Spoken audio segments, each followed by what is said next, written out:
ಶರತ್ ಮೀಟಿಂಗ್ಗೆಲ್ಲ ರೆಡಿನಾ?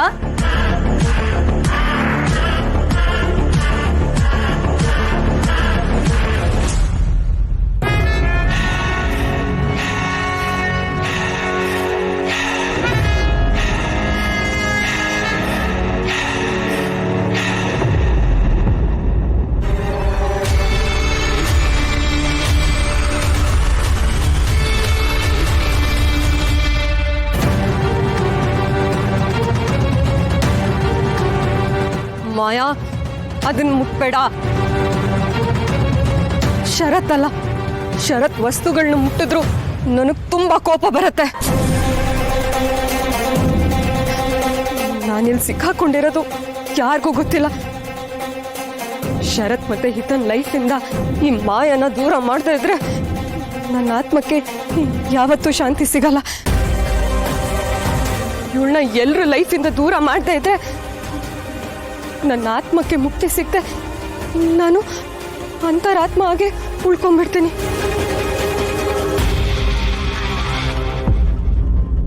Good morning ಶರತ್. Good morning ಮಾಯಾ. ಏನೂ ಇಲ್ಲ, ಇವತ್ತೊಂದು ಇಂಪಾರ್ಟೆಂಟ್ ಮೀಟಿಂಗ್ ಇದೆಯಲ್ಲ, ಅದಕ್ಕೆ ಎಲ್ಲ ರೆಡಿನಾ ಅಂತ ಚೆಕ್ ಮಾಡ್ಕೊಂಡು ಹೋಗೋಣ ಅಂತ ಬಂದೆ. Thank god.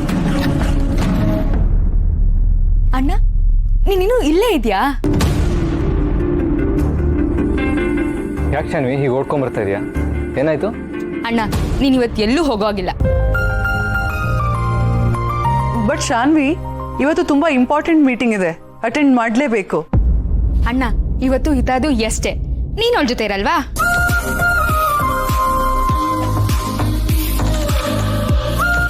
ಎಷ್ಟೇನಾ? ಎಷ್ಟೇ ಮಾಡಿ ಎಷ್ಟೊಂದು ದಿನ ಆಗೋಯ್ತಲ್ವಾ?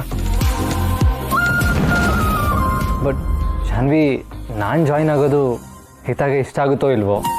ಯು ಡೋಂಟ್ ವರಿ ಅಣ್ಣ, ಇದನ್ನೆಲ್ಲ ನೋಡ್ಕೊಳ್ಳೋಕೆ ದುರ್ಗಾ ಇದ್ದಾಳೆ. ನಿನಗೆ ಜಾಯ್ನ್ ಆಗೋಕ್ಕೆ ಇಷ್ಟ ಇದೆಯಲ್ವಾ ಹೇಳು. ಕಮಾನ್ ಶಾನ್ವಿ, ಏನು ಹಿಂಗೆ ಕೇಳ್ತಾ ಇದೆಯಾ? ಖಂಡಿತ ಇಷ್ಟ ಇದೆ.